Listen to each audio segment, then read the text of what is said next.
And to visualize this, you only have to think about the inauguration of Donald Trump the second time around. And on the dais behind him were three men, Zuckerberg, Musk, and Bezos. And those three white men own and control as much wealth as 50% of the rest of us. So those three men own and control as much wealth as 170 million American people. That, to me, is morally outrageous and honestly kind of gross and not super sustainable. So why would I, as a non-billionaire person, think for a minute that Bezos, Musk, or Zuckerberg care about me and my family and the future of my children and the ability of my kids to live and prosper with dignity and healthcare and housing and good public schools? Great wealth demands great wisdom. Great power demands great care. This is Principles of Benevolence. I'm Ebony Brown, and after a decade in venture capital, I've seen firsthand how capital shapes society. So let's explore how to build companies that matter, invest with intention, and lead with benevolence at the core. What if the future of philanthropy was never in the boardrooms or through the Giving Pledge? What if it was always at the kitchen table? Today's guest has spent her career proving exactly that.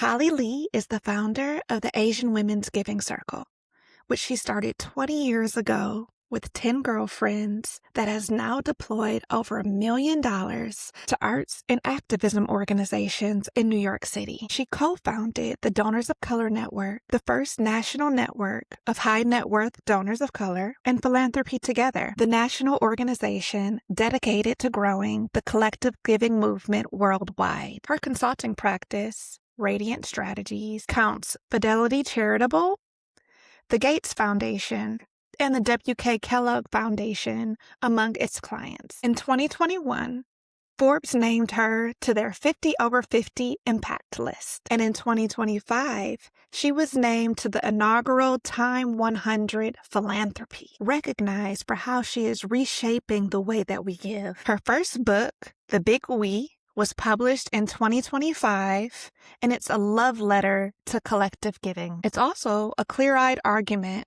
for why waiting on billionaires to fix the world is a losing strategy. In this conversation, we get into her grandmother's story of survival and generosity, what the Korean tradition of gays has in common with susus, tandas, and giving circle cultures worldwide, why she believes Big Phil, or big philanthropy, is broken by design, and what her research of 130 wealthy donors of color revealed that surprised even her, and the simplest possible way to start a giving circle today.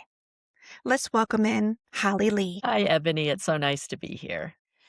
Okay, so I met Hali a few months ago at the Giving List conference, and I picked up a copy of her book and have been loving the content. So just want to kind of, yes, The Big We, please go get it. I will link it in the show notes, but I'm going to dive into all the rich content that is there. So you talk about the generosity that your family received when they immigrated from Korea and the generosity of your grandmother and what she showed to others. How did that shape the way that you see the world? Well, I think it's foundational. My grandma, we all called her Halmoni. She died at the age of 97. Gosh, it's been almost like 20 years, I think. And I think about her every day, and my mom and dad are 95 and 90.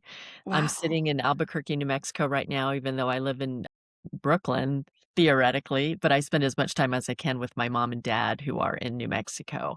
So that generation of Korean Americans, the elders, our elders, all went through two really terrible wars within 5 years of each other. So the World War II, and then 5 years later, the Korean War, which was almost like a civil war in this tiny little rabbit-shaped country that's a peninsula attached to the country of China.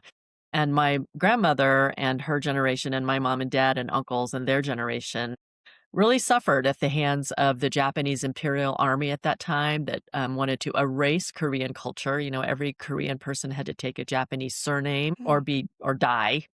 People had to, it was illegal to speak Korean. That colonial empire colonized and brutalized Korea for 100 years and got rid of the Korean royal family and really tried to erase Korean culture from the face of the earth. So if you survived that time, you lived under that regimen. And all the people of my parents' generation have stories of losing family members and just the horrors of what it is like to live under a regime like that. And then 5 short years later, the Korean War happened and the country was divided in two as sort of a geopolitical pawn that involved Russia and China and the United States.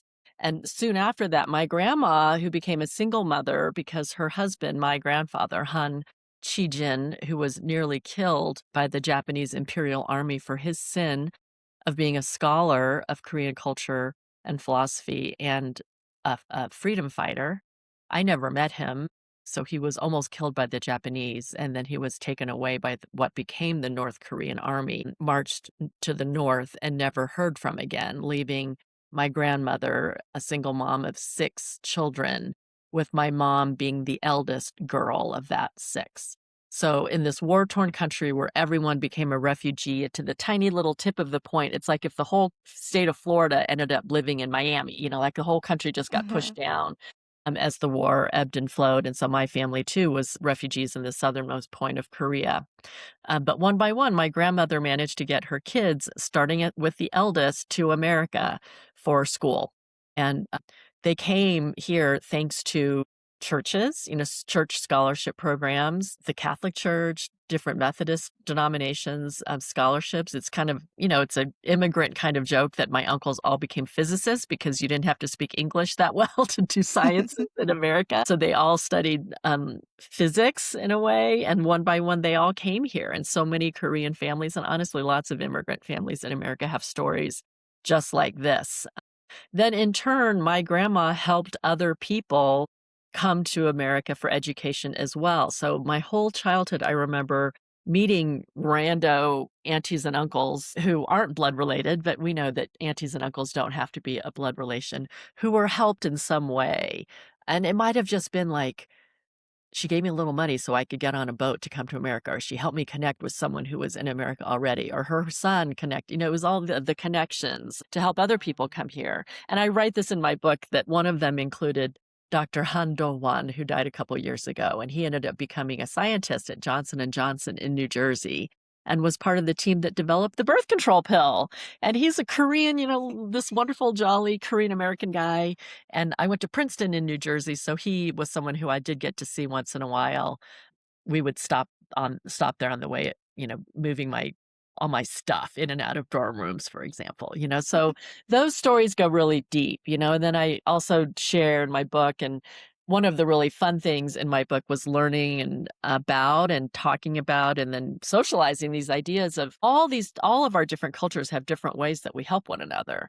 And in Korea, it's called age. And you might have heard, Ebony, of tandas or susus or sociedad or Susus. Yeah. isusus, right? Or arisan. And so I've learned through my work and through my friends and writing this book about Indonesian versions, Filipino versions, various Indian subcontinent versions, lots of Central American, Mexican, Black, African American, African versions of this concept, which is people coming together to pool their money and help one another and do good together. And these are non-billionaire people, regular people who are pooling their time, talent, treasure, testimony, and ties to help one another. And that really is the subject of my book. Well, it's interesting because when I was reading your book, I realized, like, oh, I'm actually a part of one of these and didn't really Yeah. realize it. So, my sorority sisters and I from college, there's 38 of us. And every year we put in $60 we call it the Sunshine Committee. And if anyone's like loved one dies or, someone falls on hard times, then we have a committee that then sends them money. So we're always kind of taken care of. So I don't know Oh, why we started that. We just hadn't put a name to it. I didn't realize that this is kind of like a giving circle, but I love that so much. I haven't heard of that. And, there's so many different groups out there doing incredible stuff. I love that idea, Ebony. I'm just taking a note because I'm trying to yeah, write no, my let book me up show with you. it. So my grandmother lived to 98 and she just passed in December. Oh, I'm sorry. And it's okay. She had a full, beautiful Good for life, you. but they sent me this beautiful picture frame that says, "Those we love don't go away. They walk beside us every day, unseen, unheard, but always near, so loved, so missed, so very dear." So, I mean, just very thoughtful stuff, you know? Like, you're That's always loved and protected by this group of women that I'm a part of, which I that's really incredible. appreciate. So that was a gift from the That Sunshine was a Committee. gift from the Sunshine Committee, yeah.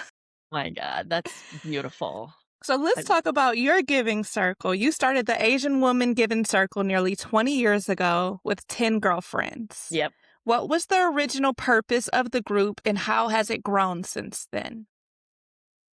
We're still going strong, which is incredible. We turned 20 this past summer, and the beginnings of it was kind of one of these galas. So, in Korean culture, this thing that, you talked about susus. In Korea, it's called a gae, and I've been part of lots of I call them frivolous girlfriend cas for fun with my buddies in New York City. My mom and dad were often part of a get in Kansas City. So the way it works is, let's say you and me and three of your sorority sisters are in a get together. So there's five of us. And we in New York would meet often at Ippudo once a month because Ippudo is this ramen place that's really delicious and not too expensive. And we would take turns every lunch you would have to come with money, like cash money, like cash dollars, and put it in the pot, and then we would take turns taking that money home. So depending on how rich we felt, we would set this amount for the cycle. Sometimes it was $100 that you would show up with for the pot, and one cycle it was $400. I guess we were feeling kind of rich that cycle. So if it's five women and $400 each, every lunch there's $2,000 in the lunch pot, and we would take turns taking that pot home. So my buddy Minjin always bought herself, when it was her turn, a beautiful piece of jewelry, or Shinhee once bought herself a couch, and when it was my turn, I threw my husband a birthday party, and one year I used it to buy a computer. You could use it for whatever you wanted. You just had to kind of show and tell the next time. So we've been doing that, and it's fun. We're all busy, jobs, kids, parents, etc. The normal, things that you get busy with as a modern woman in America. And then I realized that each of us in that gag each of us was making charitable gifts, but none of us was being that strategic about it. Like, I worked in philanthropy, but I had never personally decided, you know what, I want 3/4 of my, not large, but philanthropic donations going to women and girls in New York City. Or Mhm. I want 50% of my dollars going to Asian American families in New York City, or whatever. I had never done that simple math. I had never decided that, a quarter or a third or whatever should go to political or C4 giving. I just never had done that. It was quite just, well, Ebony asked me, or Shinhee Mhm. asked me, and it was always just kind of like that. So that was the spark of the beginning of the Asian Women Giving Circle, was that my experience in a gehe over many years, and also my realization that even I was not being that super thoughtful, planful about where my dollars and time were going. And then I guess the third piece was I had been on the board of the New York Women's Foundation, and I had been a grantee partner of the Women's Foundation. I ran a domestic violence organization in the Korean community for many years.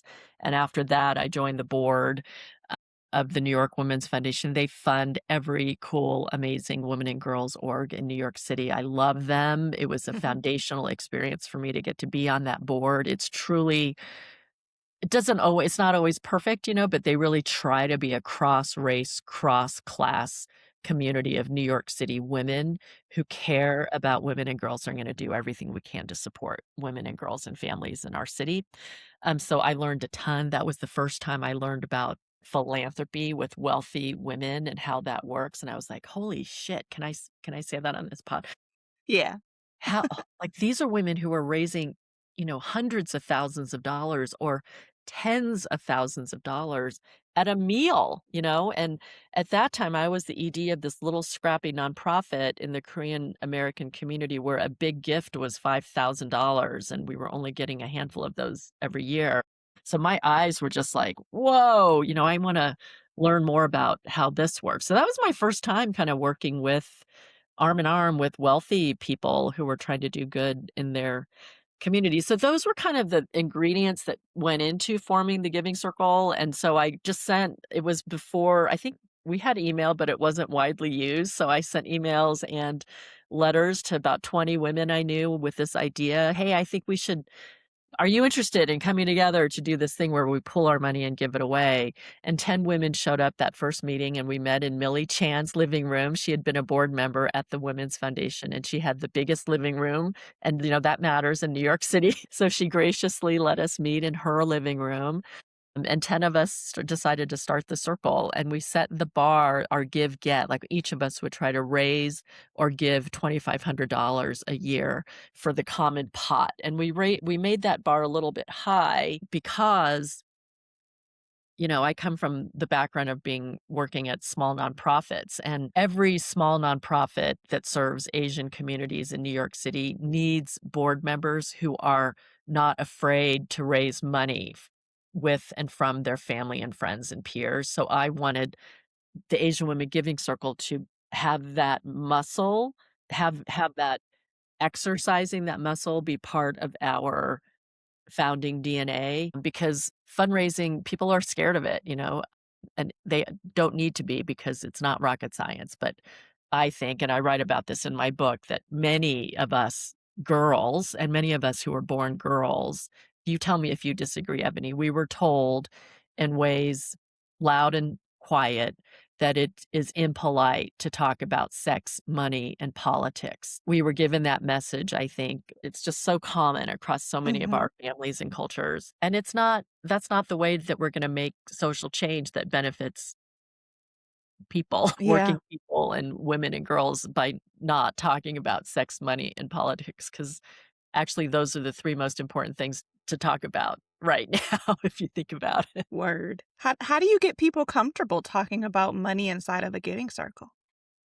Well, there's a chapter in my book about it, and, it's never comfortable, it's hard.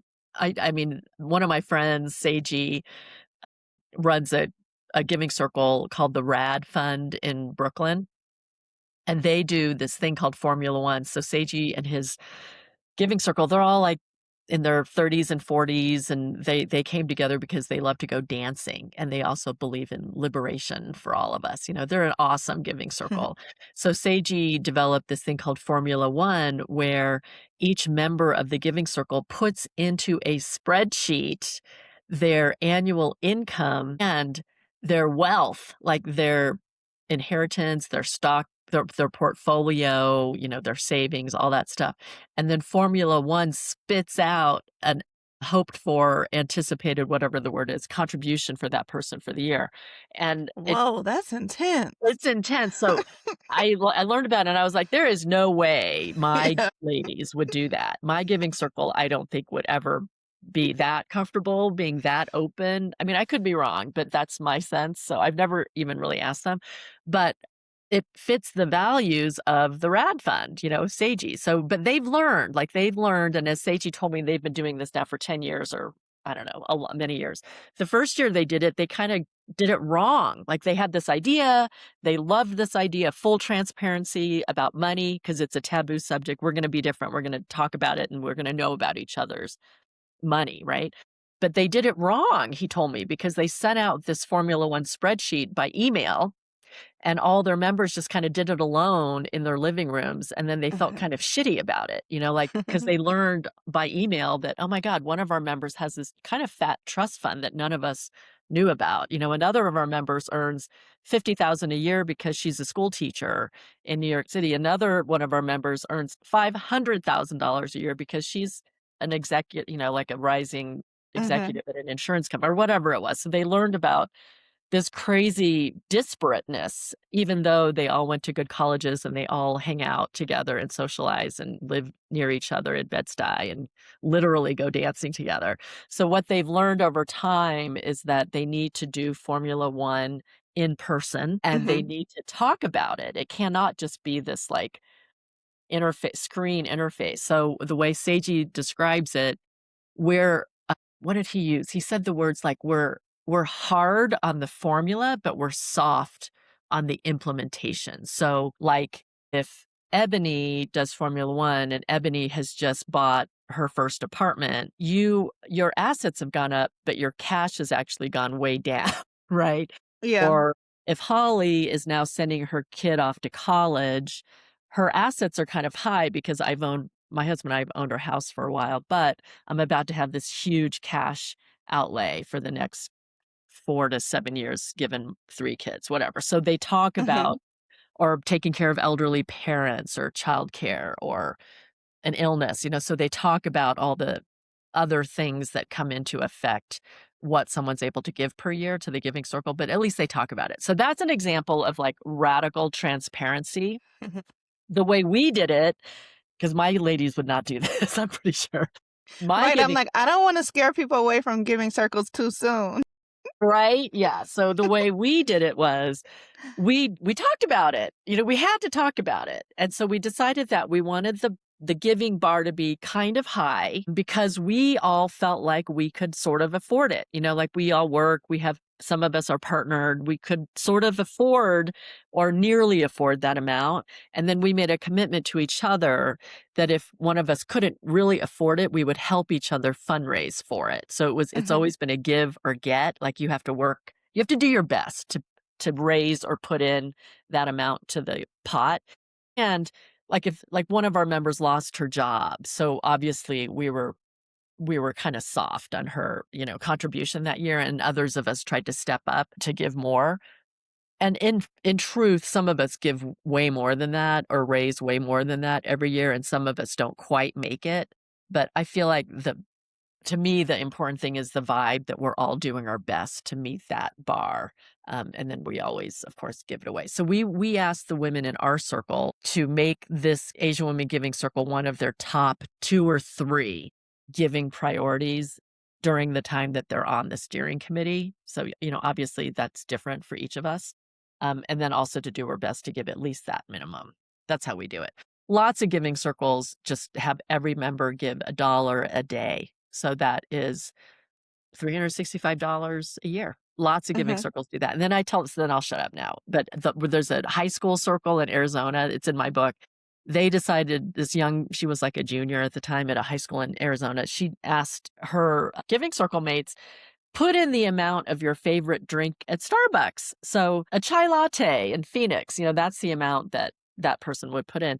And the idea spread like crazy. And from her high school to other high schools to several different high schools. So that group of kids raised, I think, $13,000 their first Wow, year and that's gave awesome. grants to several different organizations that they chose as a big group. They had like a big meeting in some gym, I think, and decided to give to like a pet shelter, an after school something, something. I forget the groups, but they gave to 3 or 4 different groups and they raised all this money. Isn't that I awesome? love that. That's really awesome. So what are the key pillars of a giving circle, and what does someone actually need to do to start one? Well, don't overthink it. The most common thing when people call me, they have this idea like I want to start a sunshine club, like it would be like you if you decide you want the sunshine club to give, I'm just making this up, Ebony, Mhm, no pressure. But right now, you guys are putting $60 a year into this pot just to spread sunshine amongst your sisters, which is it's the most beautiful thing I've heard today. I love it. But let's pretend that you had this idea. Why don't we make it $100 a year? It's a nice round number. And $60 stays as the Sunshine Club. But then then $40 goes into another pot that you're going to take turns deciding on the local charity in your town. mhm. I imagine your sorority sisters live all over the country. So if it's, I don't know, did you say 40, 30 something women? Let's say it's 40 women. 38, yeah, around there. Mhm. So just for easy math, $40 Yeah, times 40 women is what, $1,600? And you yeah. each take turns giving away that money. You're going to learn about projects in Virginia, New Jersey, and Atlanta, wherever you happen to be, that could be a cool way to learn about one another. So when people call me, it's often something like that. Like I'm already part of a adult sports team, or I'm in a book group, or my neighbors really care about, or the other moms and dads in my parenting group care about blah, blah, blah, blah. How do I start a circle? And always they overthink it. So my first piece of guidance is always just keep it the bare minimum. Don't make it harder than it needs to be. Whatever you decide to do this year, you are not wedded to do forever. You can change your mind. You can switch direction. You can take turns giving, deciding who's going to get the money and then decide after 2 or 3 years, you know what? Supporting girls in this city was so incredible. I think we should focus on girls. And then you could do that. I mean, that's the wonderful thing about giving circles. Philanthropy Together is an organization that supports giving circles, collective giving around the world. And they have a website with a ton of free resources. They even do a free course called Launchpad for people who wanna start giving circles, and they have stuff on there like, "How do I run my first meeting?" "What's a fiscal sponsor?" "Where should I bank?" Like, just practical stuff, and also, like, "How do I have a values-based conversation with my circle? How do I talk about money?" I mean, also read my book, and I love to zoom into book to giving circles that are started, so invite me to come, and I would love to hop in for 30 minutes to cheerlead what you're doing. So that's how my suggestion, and then there's also another resource called Grapevine, which is a platform just for giving circles, and it's free. They do it like a tip model. So if you wanted to put sunshine on Grapevine, they make it pretty easy for you to communicate with your members through the platform, and also everyone can put their money into your Giving Circle's pot through Grapevine, and they don't charge a fee. But let's say I wanted to put 50 bucks into your Giving Circle Ebony, they would ask me if I wanted to add a tip, and then that's how they earn their money. And what, besides money, what are other resources that Giving Circles deploy? They're all different. Lots of Giving Circles volunteer together to help the organizations that they're supporting. The Asian American Impact Group in New York City does that. They also often do things like low bono or pro bono support. So this Asian American Impact Group in New York City that I know of, but I'm not a member of it. Let's say you're really good at web design and I know how to write a strategic plan. And this one over here has been a development director and can help with fundraising. They provide pro bono or low bono professional services or web design, whatever might be, a talent of the Giving Circle members. They provide those things to the organization that they fund for a full year. So that circle, I mean, it's a bad analogy, but they sort of adopt a nonprofit in New York City for a year and they raise money for them and also provide these professional services that they just happen to have in-house amongst their membership to that organization. It's really common where that giving circles will volunteer, provide their talent and their time to the orgs that they support. What I love about this is you could tack it on to something that you're already doing, like a book club, Mhm. or what you talk about a lot in your book. This can give you a reason to, in real life, meet up with people to kind of combat loneliness. Yeah. So you've talked about noticing that the participation in things like sororities and fraternities or PTA or Girl Scouts churches like has kind of dwindled. What do you think we lose as participation in these kind of collective activities decline? Well, there's so much out there on this by Robert Putnam has been writing about this for 50 years. The first big book of his that I read is called Bowling Alone. And gosh, that book is probably, I don't know, 40 years old by now. And so Robert Putnam has been researching the decline of civic associations in America for generations. And so read Putnam, and then Nicholas Kristof wrote a series of articles for the New York Times about the loneliness epidemic in America and how it has affected the kids he rode a school bus with in rural Oregon. And I think he's around my age. And a quarter of the kids that he rode the school bus with when he was just a little kid are now dead due to deaths of loneliness and despair, which include, depression and its ramifications, suicide, alcohol addictions, and all of the ills that come along with that. It's so sad, to read the series. And I mean, it's in multiple parts, but it's not like a huge. You can read them in an afternoon. Dr. Vivek Murthy, when he was the outgoing Surgeon General under the Biden administration, wrote a beautiful letter that was published in People magazine that summarizes this giant white paper he commissioned about loneliness in America. And that paper discovered that loneliness in America is as deadly as smoking 15 cigarettes a day or drinking 6 glasses of wine a day. Americans are literally dying sooner and more tragically and more painfully than we need to because of loneliness and despair. What can we do about it? I mean, I am not an expert, I am not an epidemiologist, but I read this stuff because to me it's really related to the world that we find ourselves living in right now, which is, bear with me for a second, Ebony. I swear I'll come back to it. But my book came out a year and a bit ago, so I've done 80 book talks around the country. Wow. To almost like 9,000 individual people have come to one of my book talks. Like, I've been out there talking to so many people in rooms as small as like 8 women in a living room somewhere in rural Washington to 2,500 Asian American, mostly accountants in a really ugly ballroom in Orlando, and everything in between.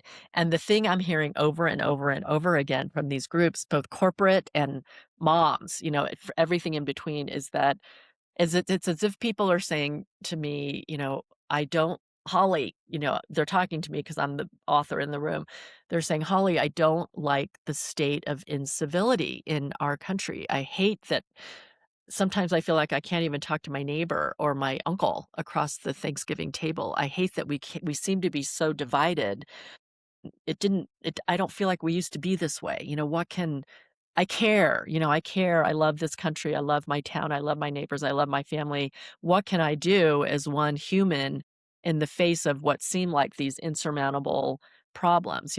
So that feeling is directly related to this loneliness and despair that is an epidemic in our country. And the thing that makes it worse is this feeling of what can I do? This lack of efficacy, this feeling of like I can't do anything. I'm powerless. That's like if you talk to a mental health professional, that's a sure indicator for depression and anxiety, is this feeling of powerlessness and the lack of efficacy. So when I think about like regular people doing stuff to come together and build belonging, because belonging is the antidote to loneliness, building belonging is the balm that can get us to the other side of loneliness.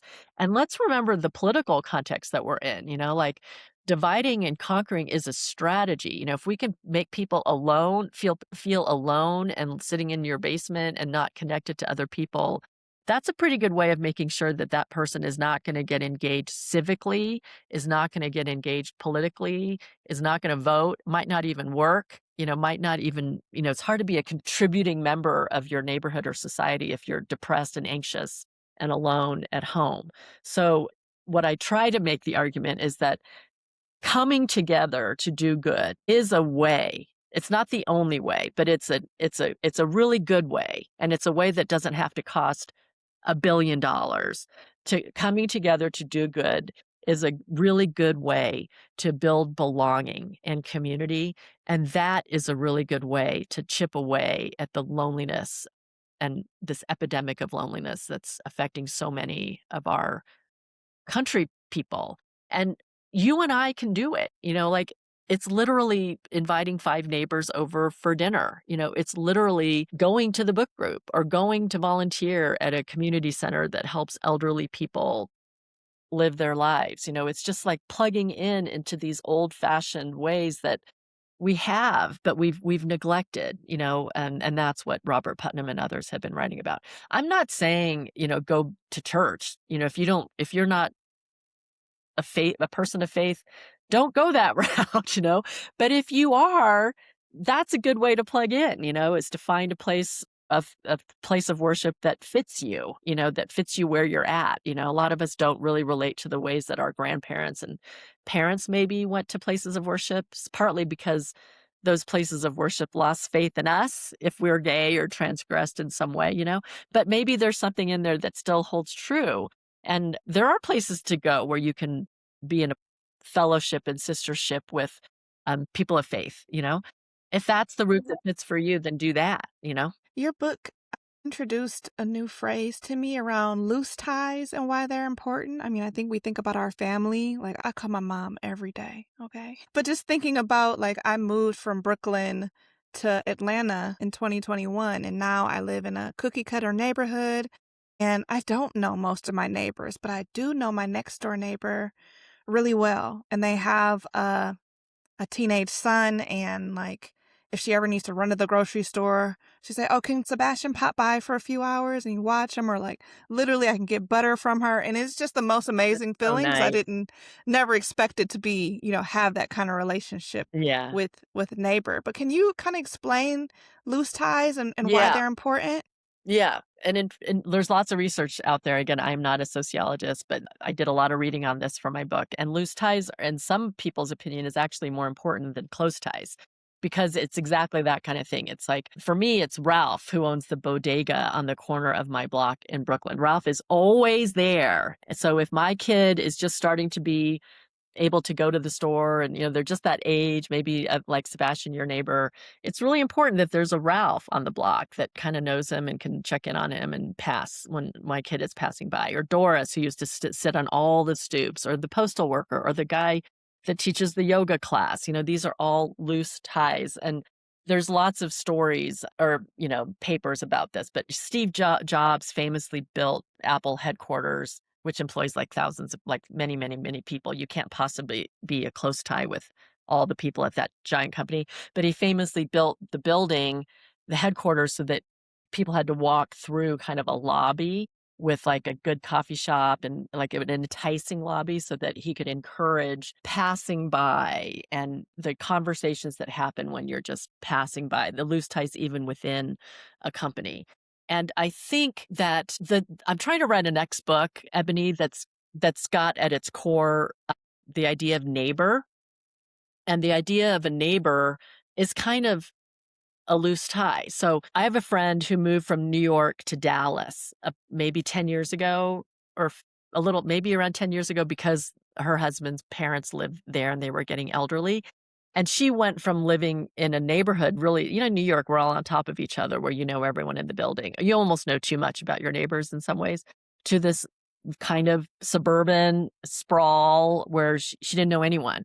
So being a New Yorker, my friend, who's Indian American, put a note in all the mailboxes of her neighbors and just invited all of her neighbors over to tea one afternoon, a Sunday or Saturday afternoon. Come over for cookies and tea. And here's my email. We're new here. We want to meet you.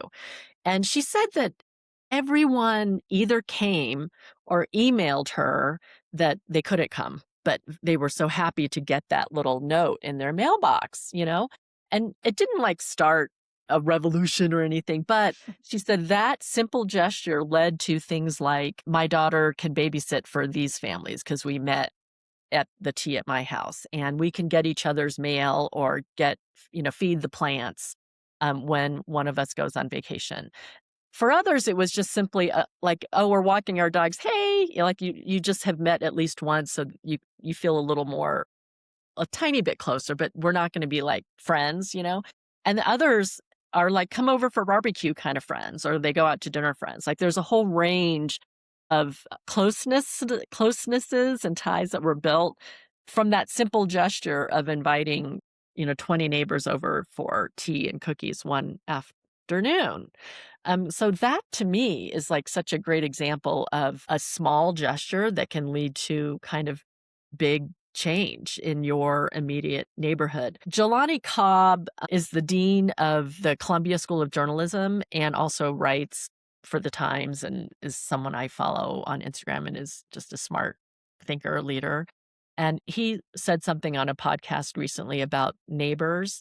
And he said, I'm going to butcher this, but he said something like, in a democracy, the fundamental working building block is neighbor. And Jelani Cobb shares this story, and he's a historian also, about, I think it's around 1850 during the slave patrol days, when there was a big, horrible law that made it illegal for people in the North to provide help and assistance to an escaped person from the South who had escaped bondage, slavery. So he tells a story of a group, of something that happened in Boston around 1850, where 2,000 Bostonians came out to prevent the slave patrol from capturing and returning a Black man who had escaped slavery in the South.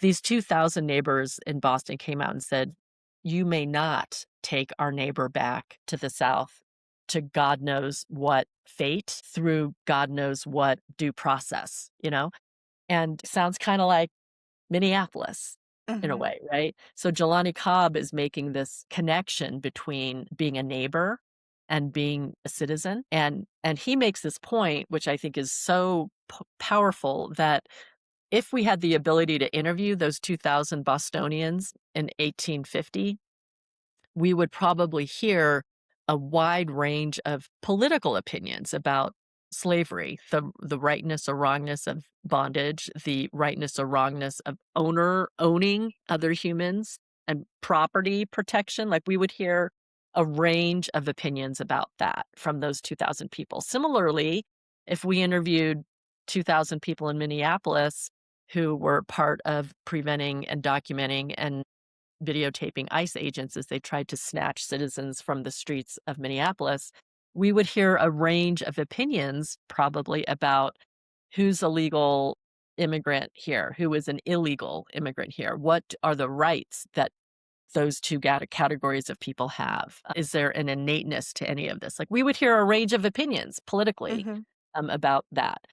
But what Jelani Cobb says is that the thing that united neighbors in both of those stories from across, 200 years of, or 150, whatever it is, of our history, is that we might disagree about the politics, but we will agree that you may not take my neighbor. This person Mhm. has been in my neighborhood for a year, 5 years, 10 years. Their kids go to school with my kids. We shop at the same grocery store. I know them as a loose tie from my daily life. You, government, may not take my neighbor to God knows what fate via God knows what lack of due process. That's like a really powerful thing. So I want us as humans and neighbors and people to really think about, what does it mean to be a good neighbor? And what is the connection between being a good neighbor and being a good citizen in this country right now? Well, I feel like that was like a thread throughout your book. And what I really appreciated is I feel like it's very easy for us to just sit back and be like, oh, the billionaires should be doing more and they should be giving more than 5%, blah, blah, blah, which sure they should. But like, are we giving 5%? Are we giving 1%? Good Each of question. us? I like that the book is like, we have to save ourselves. And Kind of. relying on philanthropy is not enough. And That's like, how can we mobilize to do more things? So, this is probably getting more into your professional life.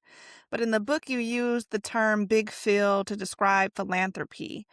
Uh, what do you mean by that? And how do you think about it differently than the giving you've spent your career building? Yeah, that's a great question. So Big Phil is kind of my nickname in the first third of my book for big billionaire, rich guy knows best philanthropy. And we're in the era of Big Phil for my whole professional life. We have been in the era of Big Phil. I've been in the rooms, you probably have too, where a board or I've been the ED of an organization where someone says, someone's got to know Zuckerberg, or someone's got to know Oprah. Doesn't someone know Michelle or Barack? Come on, someone's got to know them. So this hope, this aspiration that this rich person can come in to save us. Like, I've been there, I get it, of course.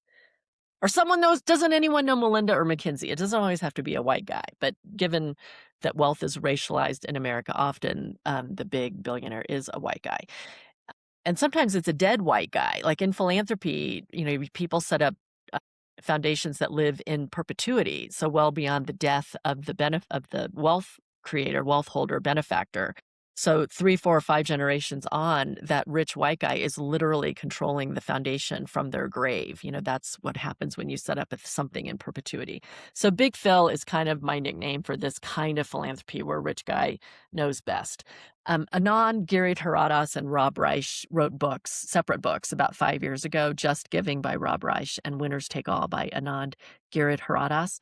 And they critique Big Phil, without using Big Phil as my word, but they critique this kind of big billionaire, rich guy centered philanthropy. And their argument, I'm going to, crudely summarize it, but in crude terms, their argument is basically that very, very wealthy people have no incentive to change the systems that made them very, very wealthy to begin with. And that makes total sense. It's sensible. I agree. So wealthy people have benefited and have been able to work the systems that we live in, tax systems, capitalistic systems, in order to make all this wealth.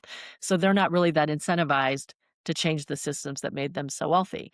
So what I try to say in my book is that we have different incentives. It's not smart to rely on billionaires to save us because we have different goals than they do. We have different incentives. And as we've seen in our country, the wealth gap just balloon, like we used to have or we used to want and have more of a bell-shaped curve in terms of wealth distribution in the United States. And now it's like a barbell. We have way more people with very little money and a shrinking middle class and a growing number of people who hold so much of our money. And to visualize this, you only have to think about the inauguration of Donald Trump the second time around. And on the dais behind him were three men, Zuckerberg, Musk, and Bezos.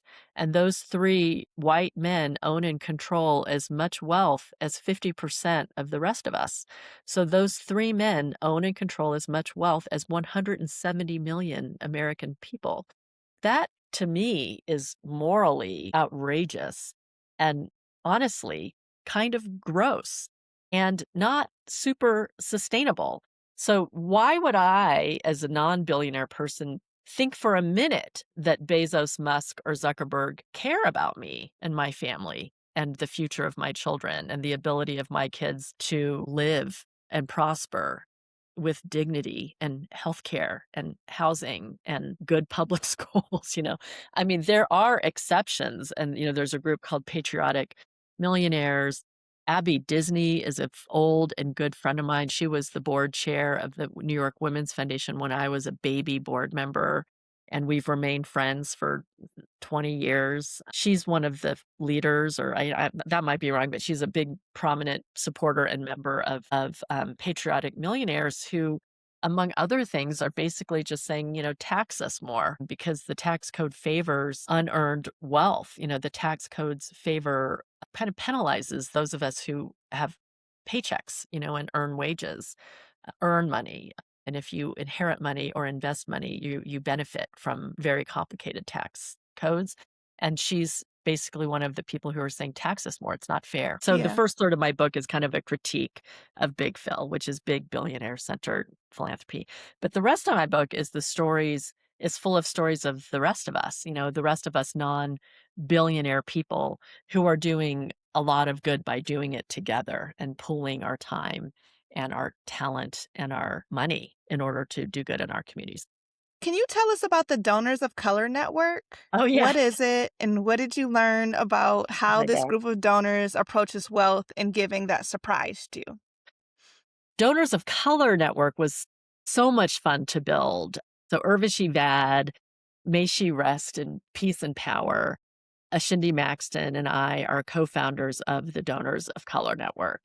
And before we built this network, we did a bunch of research because there was so little out there about giving by and for people of color in this country. So we did a landscape to read what was out there. And there was a lot of stuff, but it had never been aggregated, and it was kind of pointillistic. So there might be a story about, Black churches giving in support of civil rights, or a lot of stuff about that actually. Or there might be an article about people from Vietnam who make their money by fishing in the Delta, Louisiana Delta, who come together to help their communities. There was a lot of kind of random stuff, but pointillistic and not aggregated, which renders the sum impact of giving by and for people of color less powerful. And when we did the landscape, there was virtually nothing about wealthy and affluent people of color doing philanthropy. So then we had this idea that we would do just go interview people, go find people and interview them across the country. And I got to lead that qualitative research. So I've interviewed 150 wealthy people of color across the country.